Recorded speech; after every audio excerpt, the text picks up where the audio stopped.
Wait till- So happy New Year and welcome to One Heart, One Mind. Our special, wonderful, amazing musical talent, Jesse Powers, is going to kick us off for this brand new spanking new year. Do it.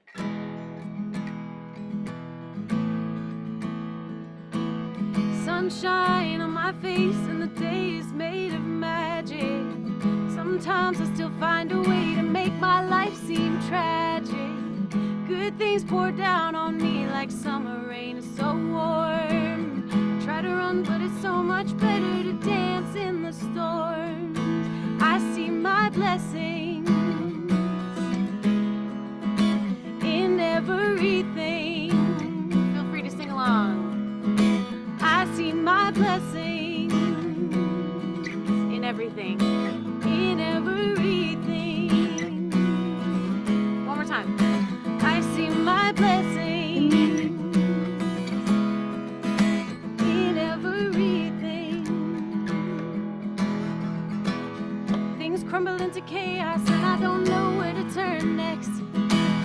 Feels like I'm a failure, but I know it's all for the best. Good things are coming my way, even if I can't see them yet. And if I open my eyes and trust, I'll see that I've been blessed. You ready? I see my blessings in everything. In everything. I see my blessings. I see my blessings in everything. I see my blessings and I'm accepting, no hesitation, no reservation. I see my blessings and I'm accepting, no hesitation, no reservation. I see my blessings and I'm accepting, no hesitation, no reservation. I see my blessings and I'm accepting, no hesitation, no reservation. I see my blessings in everything. Everybody bring to mind a blessing. I see my blessings. Even just looking around the room, everything is a blessing in everything. All the feelings in 2022, I see my blessings. The good, the bad, the ugly, the beautiful. In everything. It's all good, it's all God. I see my blessings in everything. One more time. I see my blessings in everything.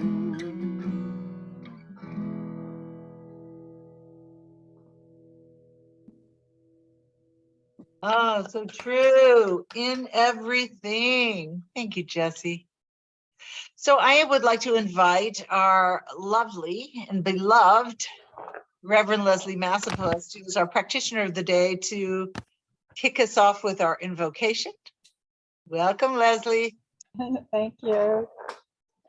Let's join together in a prayer of newness of life.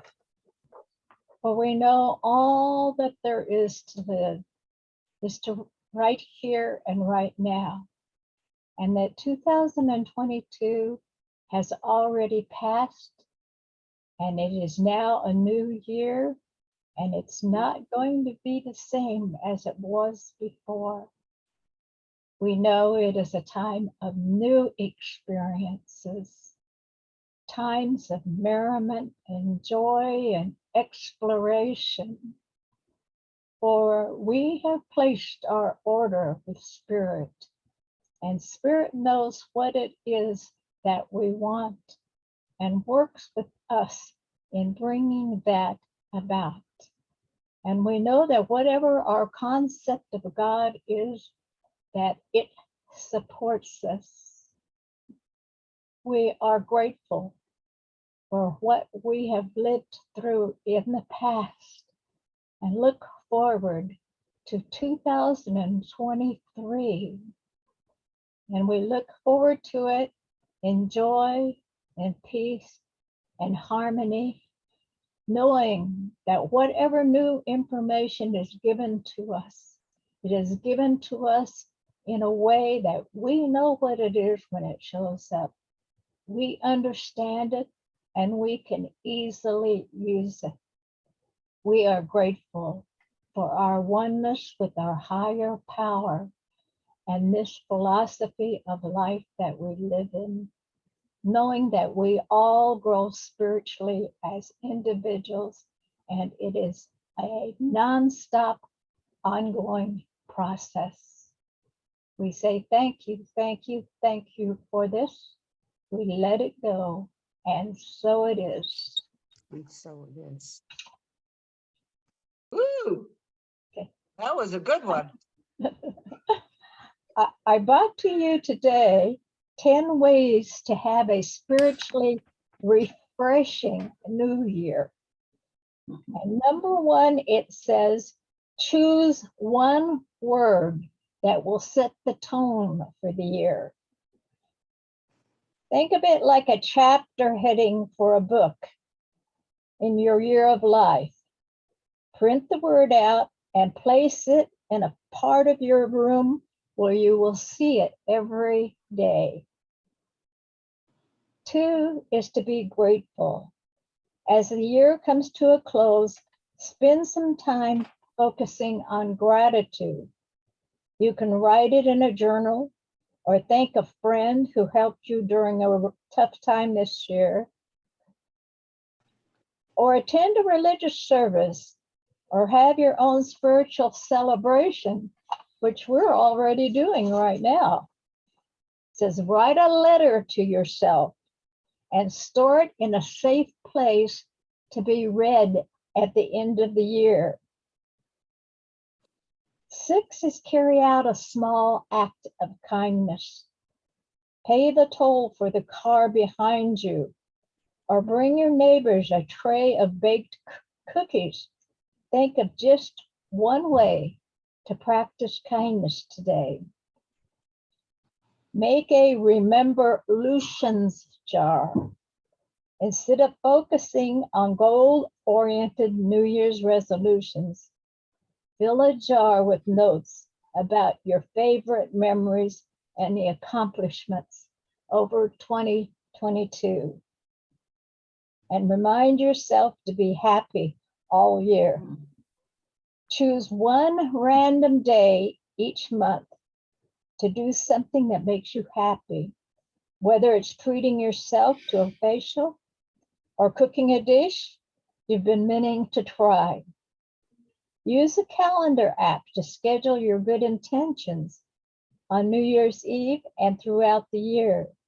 The reminders will give you permission to step away from your busy life. Do a video interview with a loved one. Make a list of questions that your kids or your significant other, best friends or parents can answer every New Year's Eve.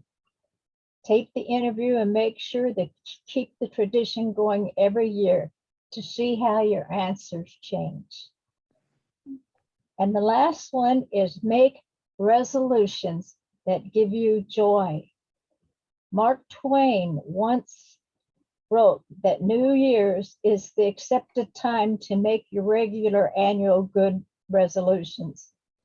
Next week, you can begin paving hell with them as usual. As cynical as that sounds, Twain had a point.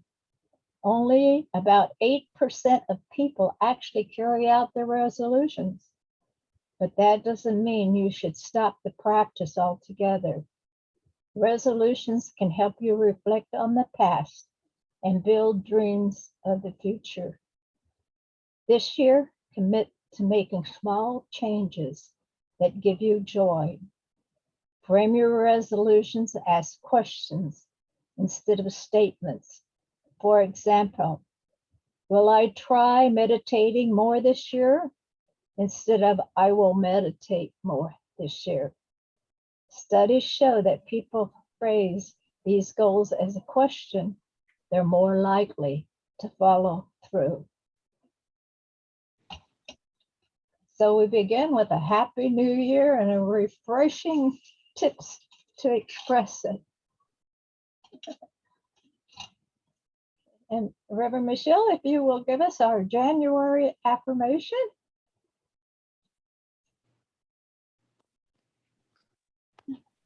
Please join me as we repeat together January's affirmation.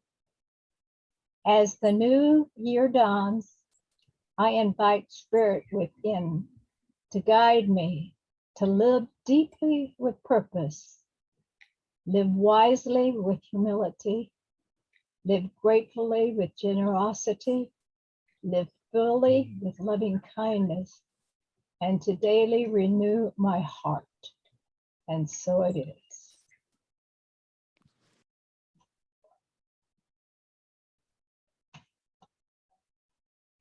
And so it is.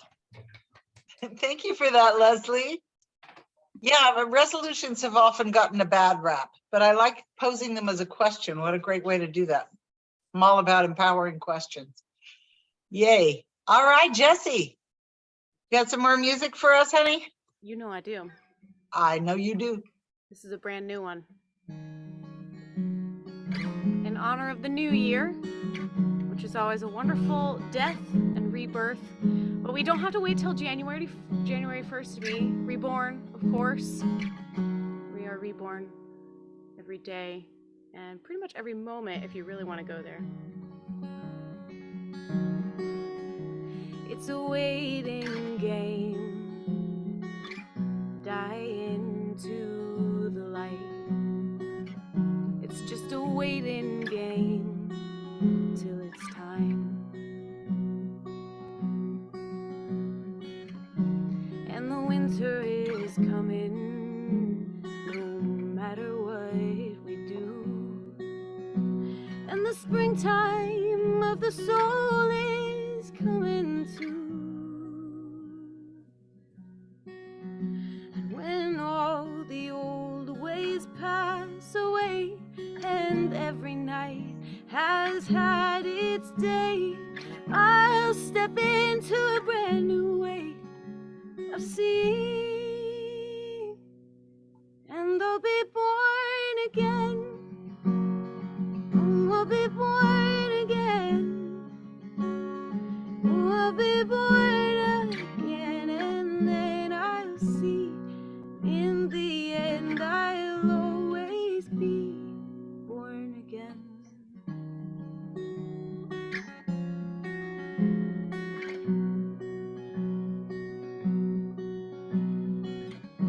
It's the way of the mind to hold on to what we know, but it's the way of love to let go and let go and let go.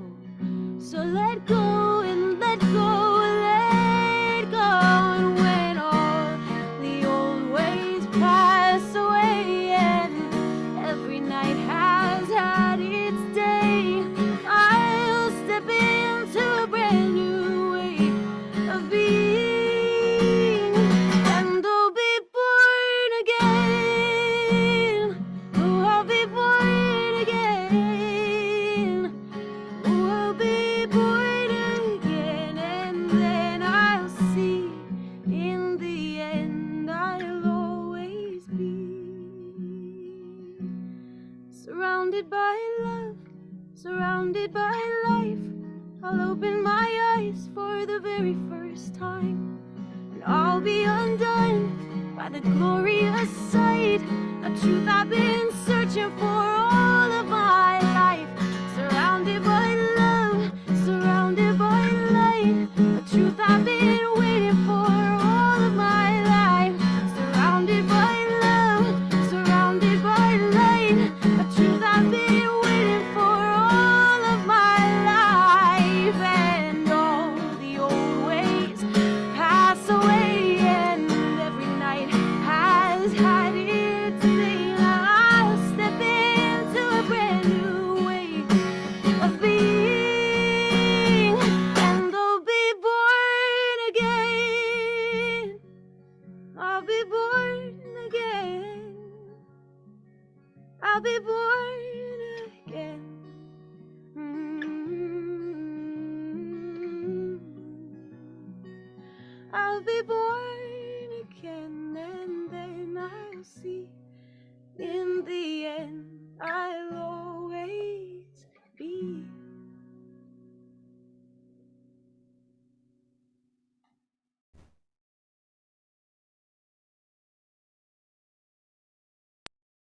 Wow. Now that's the way to sing in 2023. I could feel that in my bones. Woo! Jesse, you are such a gift. I'm so, so grateful. So grateful you're here with us this morning. Your voice is just an angel. Really, really wonderful. And you're such an incredible songwriter. Just amazing. You are such a blessing. Woo! Okay, deep breath. Good morning. Happy New Year. And welcome to 2023. It's a brand new spanking year. Nothing's been written on it yet. And what opportunity. Woo! I suppose we could say, Jesse's kind of right, you know, we could say that about every fresh new moment, but we have this maybe arbitrary, but we have this idea, this metaphor for a new beginning, which we're all collectively experiencing, which I think is powerful. So in December, we focused on the winter holidays. We talked about Hanukkah and the solstice and Christmas. And today, New Year's Day, is taking us on into 2023. Last month, we spoke about the infinite light of God. Oh, light. Light is the symbolism for the presence of God within us. You know, in sacred text, light is always used as a symbol of goodness and intuitive wisdom and grace, the presence of the divine. And last month, we spoke about winter as a time to go within and find that light, to recognize and connect with that inner light. You know, however we think of it personally, however we experience it, you know, whether it's through the metaphor of the eternal flame of Hanukkah, which we talked about, or the rebirth, as Jesse just sang to us about, of the sun, or the birth of the Christ consciousness within us. You know, we focused on that infinite light of God, you know, with which is our oneness with God, you know, and in our oneness with God, it's our light too. You know, we can't be separated from it. We talked about how we connect with that inner light individually, because everything happens personally at our point of connection, and how we also experience that light collectively within our communities, you know, and how we come together in community and shine that light even more brightly. You know, we have the opportunity to come together and really shine. So I like to think of it as this contemplative kind of quiet time of winter, moving us in, awakening us to the potential of the divine presence in our everyday lives, you know, as we move into this new year. So here we are, you know, here we are.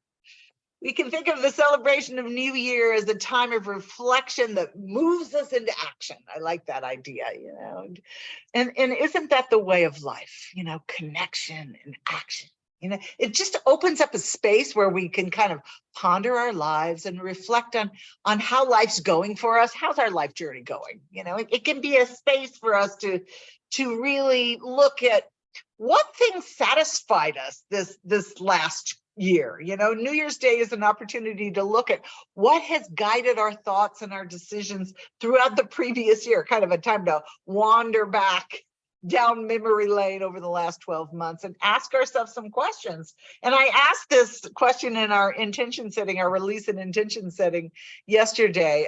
So it might be a review for some of you, but I asked, what was the most satisfying thing that happened to you in the past year? What was the very most satisfying thing, the most fulfilling thing, the time you felt so connected? What really moved you? That moment of grace. And then what was the least satisfying thing that happened? You know, and what did you learn from both of these moments? What did you learn from what satisfied you and from what didn't satisfy you?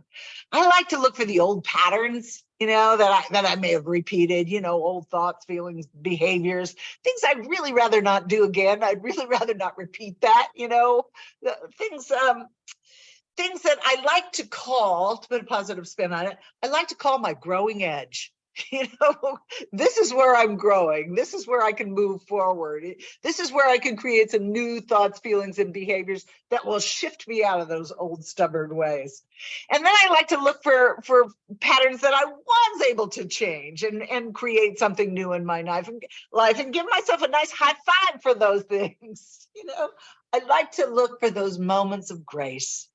You know, those moments when I feel the flow of well-being. We've talked a lot in this past year about that natural flow. And I remember when we read the Abraham Hicks chapter, it said that there's only one stream, and that stream and that flow is well-being. And I so remember that. And I so have taken that into my heart to move me into this next year.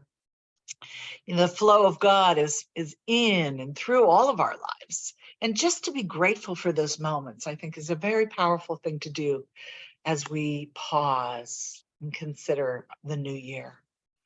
You know, it's just a great time, New Year's Day is, to take stock and to recognize that while we know that the past holds no precedent for our future, we certainly aren't doomed to repeat the patterns of the past if we change into new patterns, but it can inform us. It can help us to decide and to choose what to do, what new thoughts, feelings, and behaviors we want to engage with as we move forward into the new year.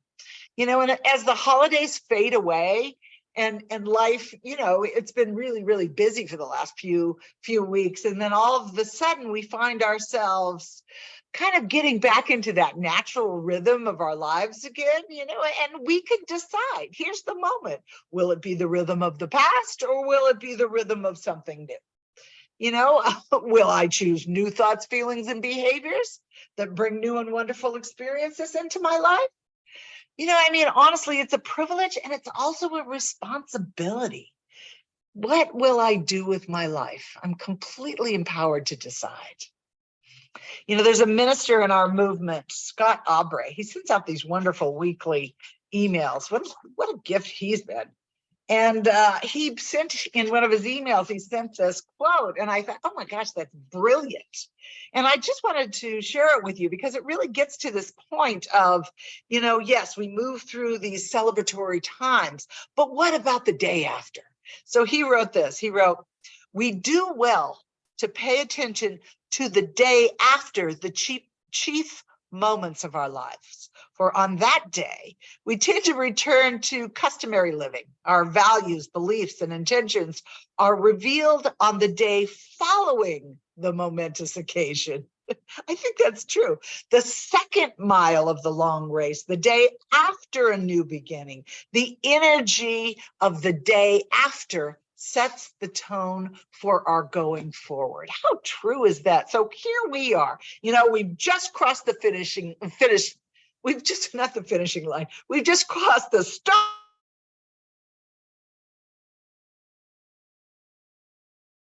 Time to set that tone. What will the tone of this year be? What will be your theme for 2023? I have a text string with my 6 brothers and sisters, and I asked them that this morning. What's your theme for 2023? Got some great answers. And traditionally, in Centers for Spiritual Living, we begin the new year with a review of kind of the fundamental principles of science of mind. As Ernest Holmes, our founder, laid them out for us. I mean, we can read the What We Believe statement. We used to call this month Back to Basics Month, which has about as much appeal as a wet dish rag. So over the last few years, I've noticed that we've made an attempt to update that idea. And in keeping with that, this month's theme is called Root and Reboot. I like that. It's much more interesting. You know, we start by focusing on our roots. You know, what are the roots of this philosophy? What are my roots? What do I believe? And how will I use these core teachings to reboot my life every day if necessary, every moment if necessary? And there really are only 2 great teachings in Science of Mind. First is the recognition of our oneness with our source, AKA God, spirit, life, whatever name you feel comfortable with. And the other is how we participate with that presence. We understand that there is literally only one life, and that we're a part of that one life of spirit. We're not only spirit, but also in spirit. You know, I could just see that circle or that circumference of God and everything happening within the activity of that circle. Ernest Holmes, he often quoted St. Paul, who said, we live, move, and have our being in spirit. We live in God, and because God is creative, we're creative. And because God participates with its own natural creative law, we, in our oneness with spirit, participate with creative law. We can't help it. It's our nature. It's who we are. And we spent most of last month focusing on how God is right here, right where we are. You know, the divine light within us, the light of the divine is right where we are. It can't be anywhere else. So we know we don't have to go anywhere or do anything unusual to connect with our source. We just simply have to go within and be calm and find that source. It's always here. It's always right here where we are. One of my favorite authors, might be your favorite author too, is Mark Nepo. He is quite the poet and quite the author, and he wrote a really great visual for this idea that we are always living in God, that we're always connected, of oneness, really.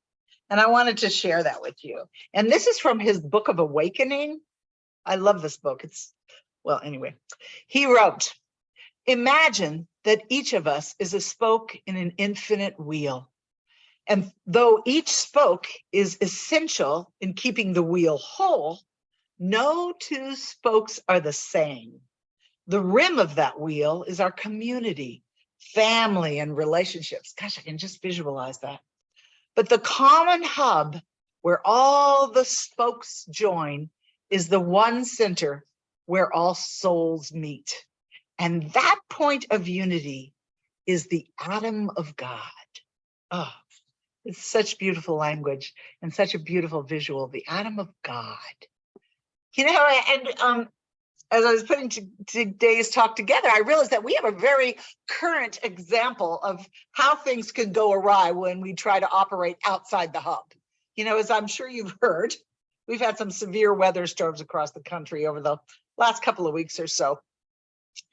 And one airline, Southwest, had a major meltdown because of it.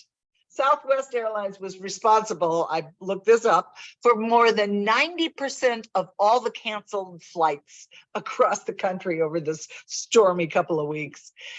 And I read this interview of a Southwest representative who blamed, in part, the failure of Southwest Airlines on the fact that the airline is not centered in one hub, which takes off of Mark Nepo's beautiful visual.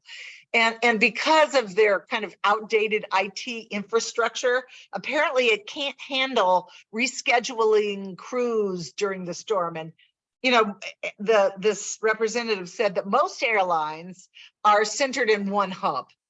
And that's not the Southwest model. The Southwest model is a point-to-point strategy. So the pilot from Southwest said,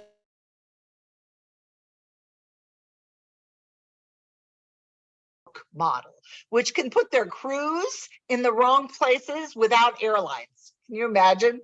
So if the pilot is supposed to be on one flight and he has no way to get back, you know, then everything breaks down. So if one thing goes wrong, if one area is disrupted, then it ripples through because they don't have the infrastructure to get the pilots back to where they need to be. So point to point rather than everything centralized in a hub and spiraling out from there. So from a spiritual perspective, I think we can use that to say that we function best when we're centered in the hub of the divine, and our own lives radiate out from there.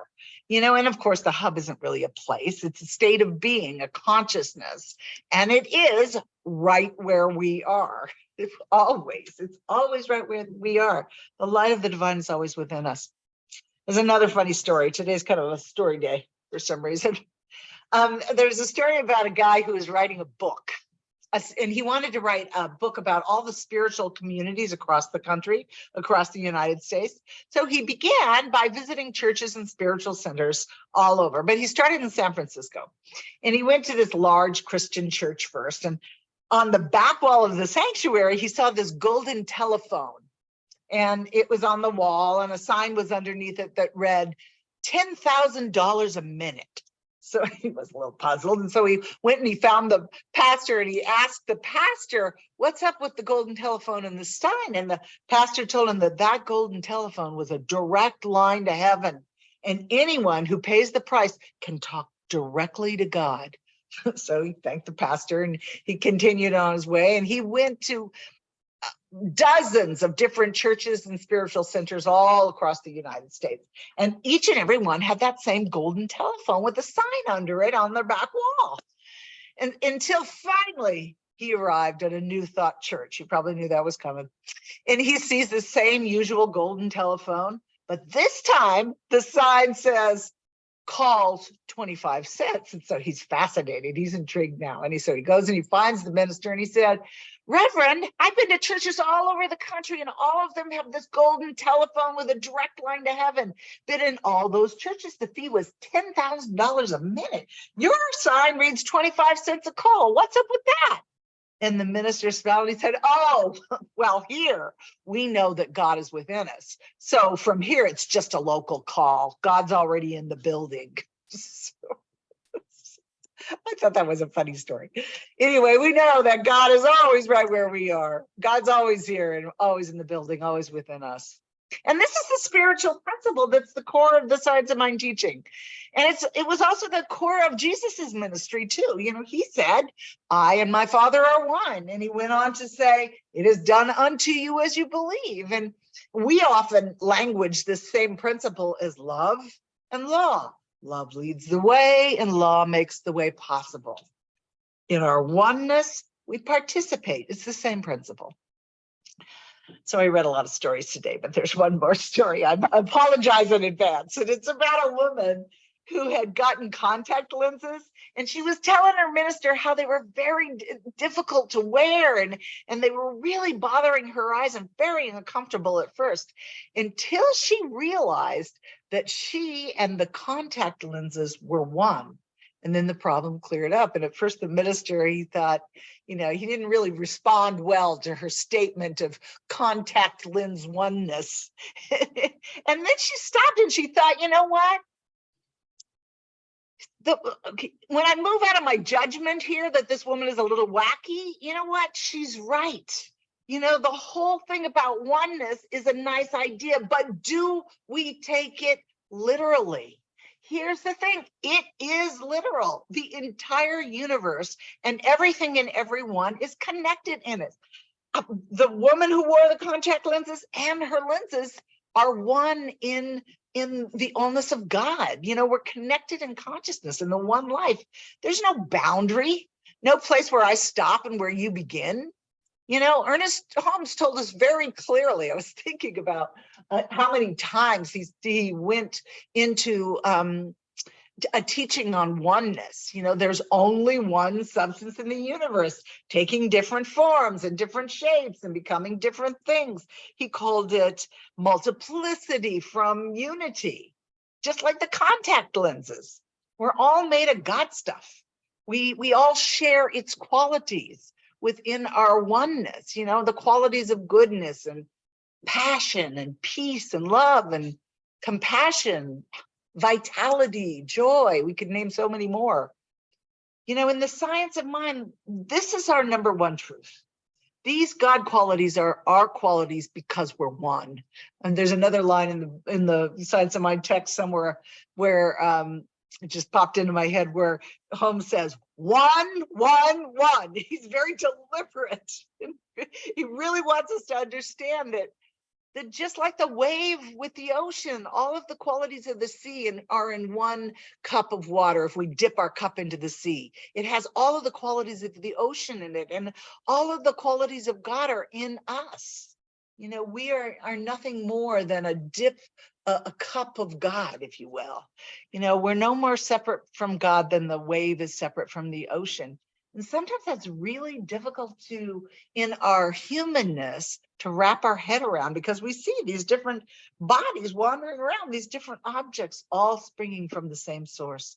The underlying unity is there when we look for it.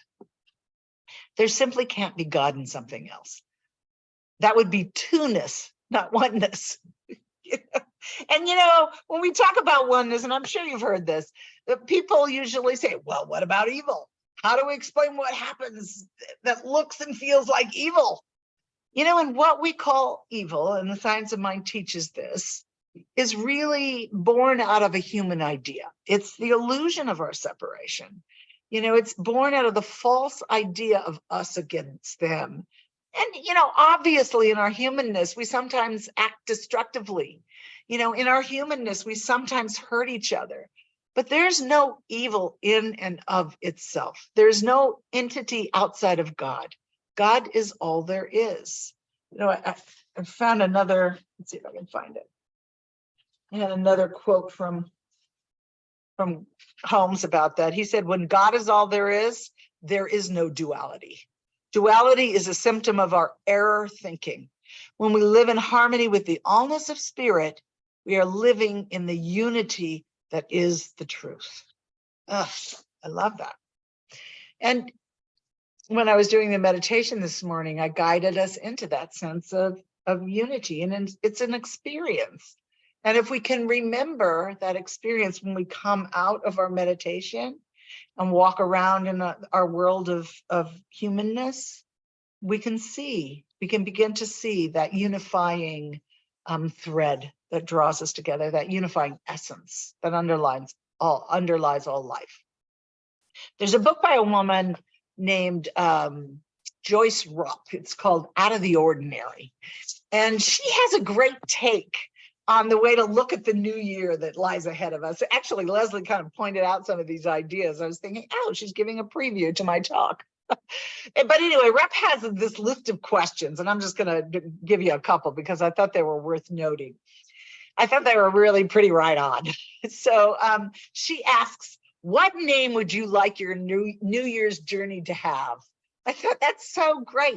Sometimes I make these mental movies and I'm thinking, what title do I want to give my movie? It's like writing the title for your book that you're moving into in the new year, making that mind movie. It could be anything, really. It could be something like My Unfolding Journey, or more specific, like My Year of Vibrant, Radiant Health. Or how about My Most Prosperous Year Yet? Or the year I began to trust in life.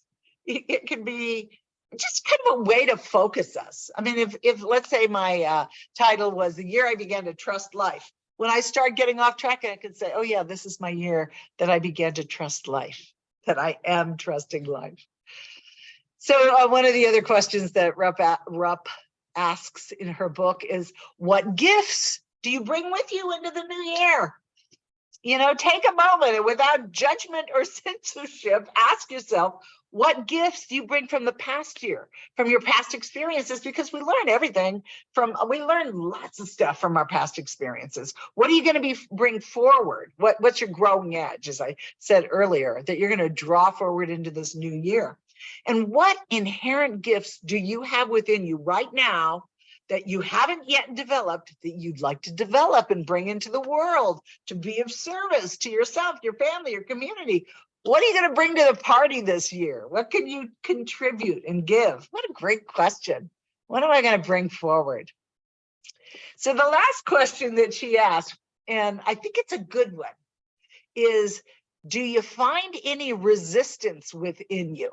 Is there anything that you're afraid of as you move into this new year? And this question is so great because it calls us to some courageous honesty. What is it in me that is offering resistance or fear? We get to look at that. Like I said earlier, it's a great opportunity and also a responsibility.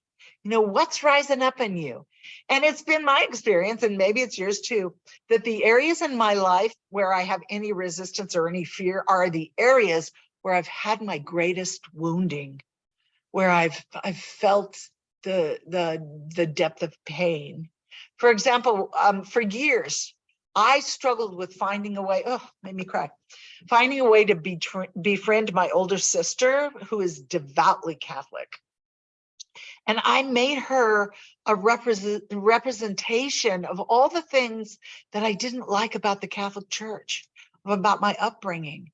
And I was so focused on being right. I was so focused on right fighting that I missed our oneness entirely.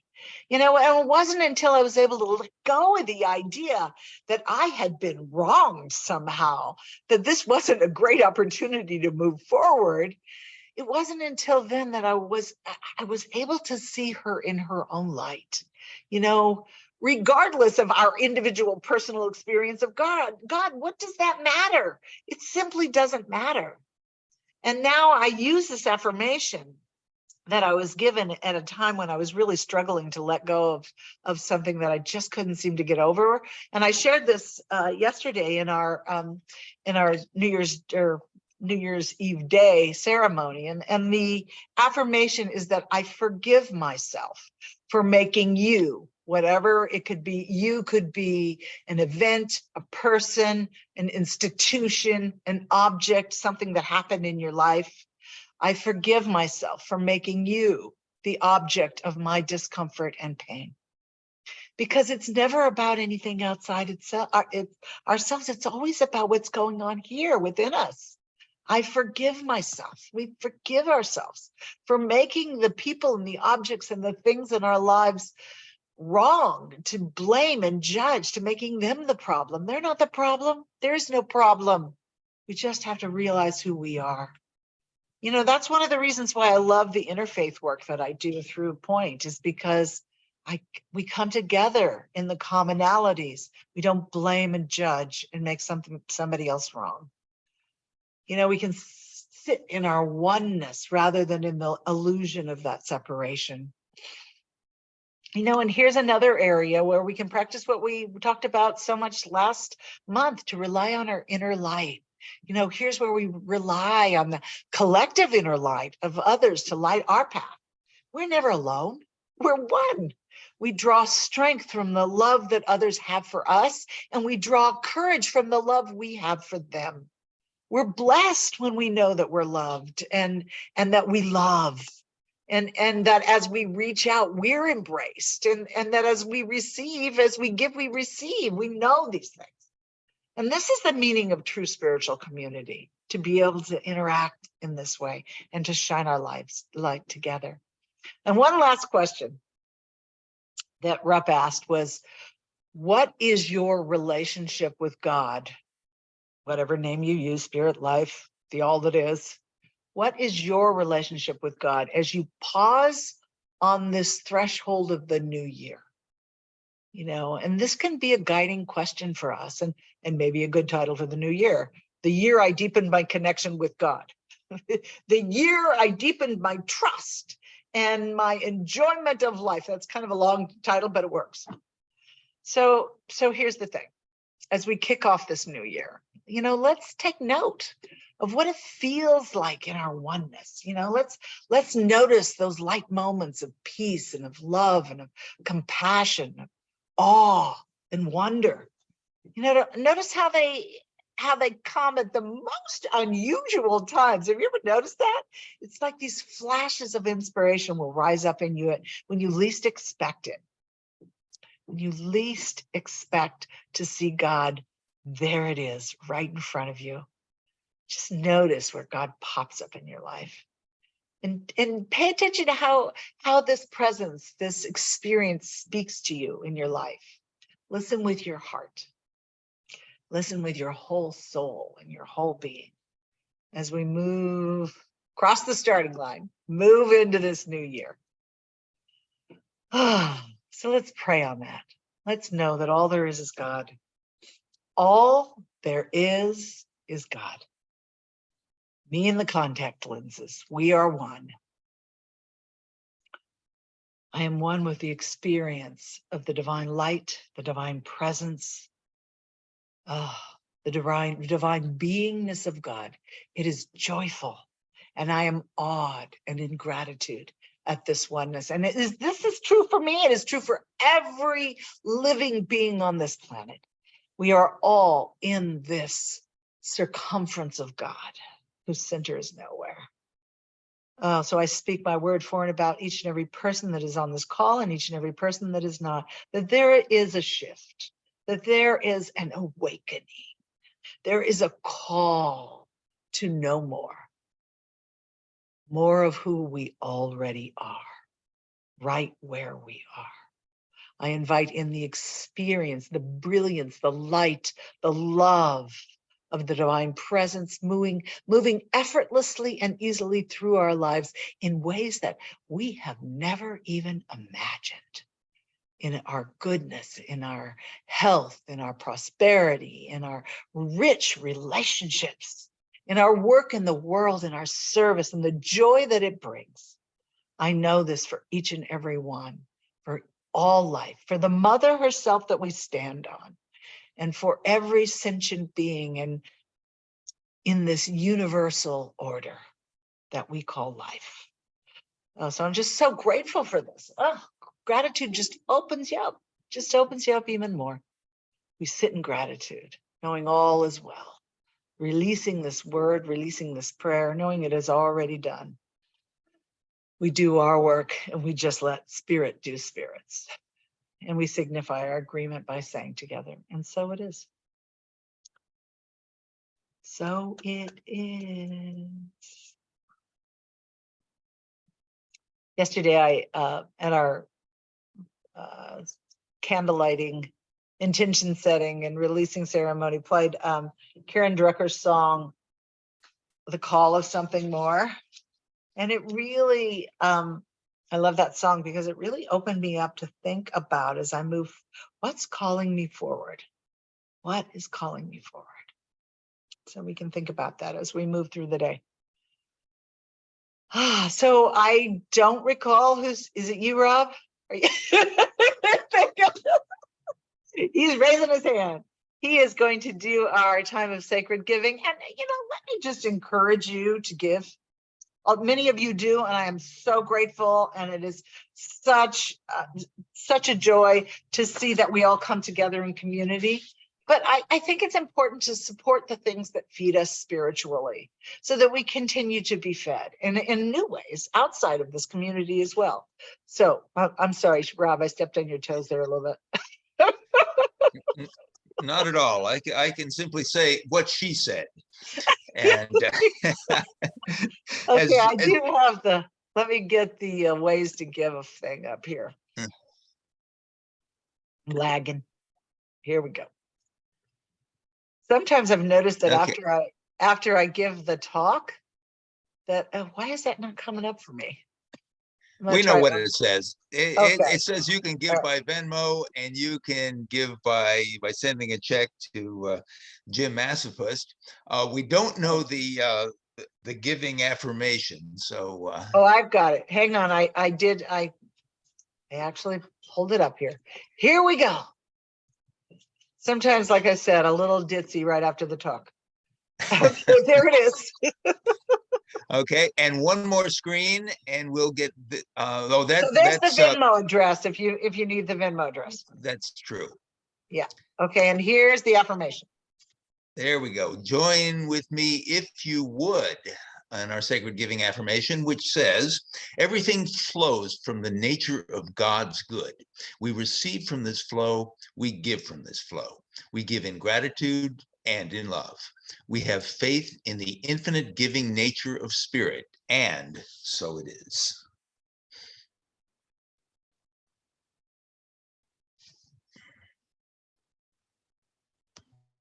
As announcements for us. Yay, Dawn! It's your turn. You're still muted. Okay. Can There you you hear me? Can you hear me Yep. now? Yes, we can. I didn't hear you for a while, so that's what happened. We have a Monday night evening prayer group again, 6 to 6:20 on Monday, tomorrow evening. And you can join us to silently pray for one heart, one mind, or whatever else you're feeling you want to pray for. And then Tuesday evening, our learning circle is from 6 to 7. And this week we'll be discussing an essay from Ernest Holmes' discussion program, which is titled The Necessity of Clear Thinking. And if you want to be a part of it and you need to read that and haven't done it yet, you need it, just let Reverend Michelle know and she'll send it out again. I will. And then January 22nd is Karen Drucker. Do I have the date right? The 22nd of January? Yes, it's the second. Second, not 20. No, 22nd, I'm sorry. Okay. And then I just wanted to remind everybody that unexpected income is still going on, although we haven't had people doing much giving to it. And I'm one of those naughty people that when I win my $11 at bingo, I haven't been sending in my amount because I thought I'll let it get bigger before I do that. But please remember that we do have it going on, and it's such fun, and we need to continue it. And I think that's everything. I think it is. I wanted to welcome Crystal, who is joining us for the first time. I want to acknowledge her. Thank you for coming, Crystal. We're so delighted you're here with us. And I sent you a little thing in the chat. If you'd like to give me your email address, I'll put you on our e-newsletter. It comes every Wednesday, and it has all the links to our classes and events. We're mostly online, although we have started to do a few things hybrid, but everything we do is online. So yes, wonderful. And let's see, how about Jesse give us, let's have Rob do the benediction and then Jesse give us the last song. I always forget that. It all works out the same. So, hey, this is our opportunity to settle back into our chairs and just relax and feel the goodness and feel the gratitude for what has transpired here today, for the message, for the goodness, and for the new beginning of the new year. I am so grateful that there is newness in the air. I am so grateful that newness means new opportunity, means a new slate, means a new way to be and a new way to declare what we want and what we are going to experience in this coming year. I am so grateful that we always have this opportunity to declare newness right here, right now, that the old patterns fall away and a whole new opportunity is opening up for us. This is just the splendor of the universe in which we live, and ain't it wonderful? Thank you, God, for this goodness. Thank you, God, for this chance to be what we want to be. I am so happy that this is the case. I release my word, I let it be, and together we say, and so it is. And so it is. Thank you, Rob. Thank you so much. I just, before she does her music, I want to thank Jesse. I want to thank Reverend Leslie for our beautiful invocation and opening. I want to thank Yvonne for doing the messages. And I just want to thank all of you for just being you and being here. I love you all. All right, now music. Rev, thanks for a beautiful talk. And this song goes into there's a lot of juicy stuff in there. So I was like, what do I use, But this one is about that calling beyond. That something that we all know in the back of our minds, that we're one thing. Sometimes I am a songbird, singing high harmony. Atop the hemlock, I play my precious part in the earthly symphony. Sometimes I am a human. I still sing, but it's not the same. A human sings because she has something to say, and a songbird sings because it's the only way.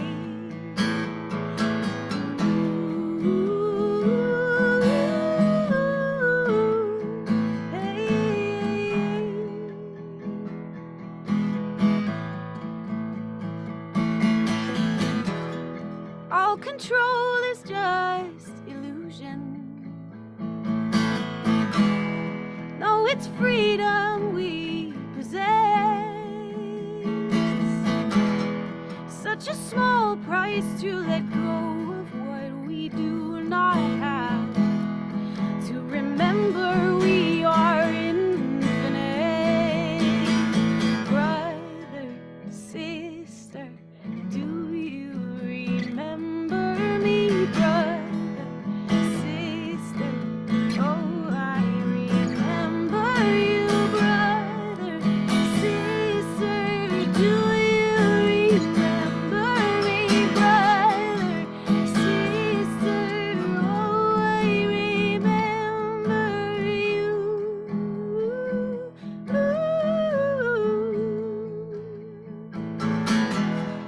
Every soul is a songbird.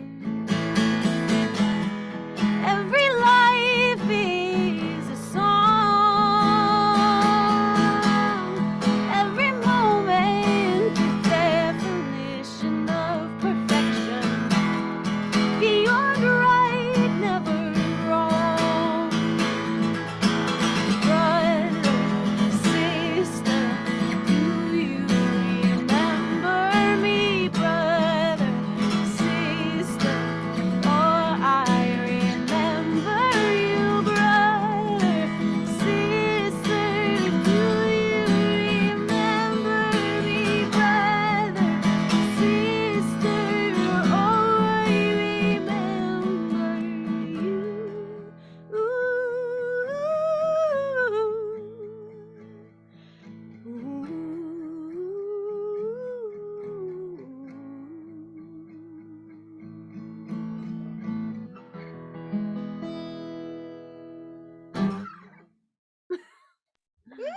Ooh.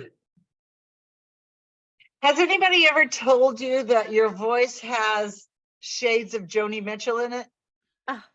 That is the most amazing compliment. Yes, people have told me that before, and every time it happens, I want to pee my pants. It makes me so excited. It's so true. You were singing when we first opened this service, and I thought, oh my gosh, she sounds just like Joni Mitchell. And I was a hippie, so I was a huge Joni Mitchell fan.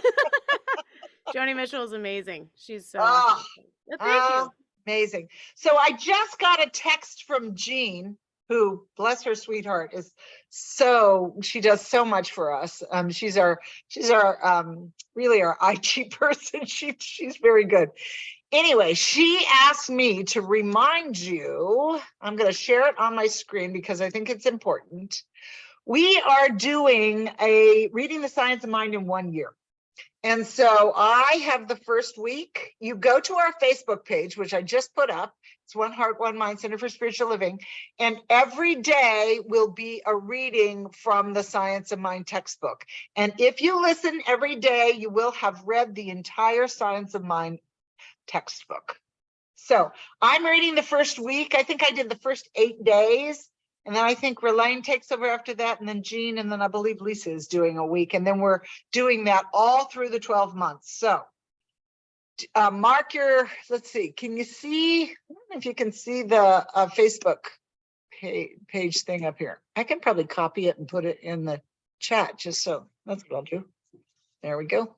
All right, I'm going to stop share. So I'm going to go to the chat, and I'm going to make this for everybody in meeting. Here's our Facebook link. Take a picture of it if you need to. Oops, I guess apparently didn't get all of it. So it should say Facebook at the front. There we go. It's One Heart, One Mind CSL. So if you, and it was fun to do. I did the first week a while ago, and yeah, it was interesting. Sometimes he says stuff and I scratched my head and I went, really? He said that? It's kind of interesting. It's really it's kind of a real trip and enjoyable. You'll enjoy it. So anyway, I didn't want us to get off without reminding you of that, because I think that's kind of fun. So anyway, now I'm going to be quiet and just let all of you chat or say whatever it is you'd like to say. Anybody have anything that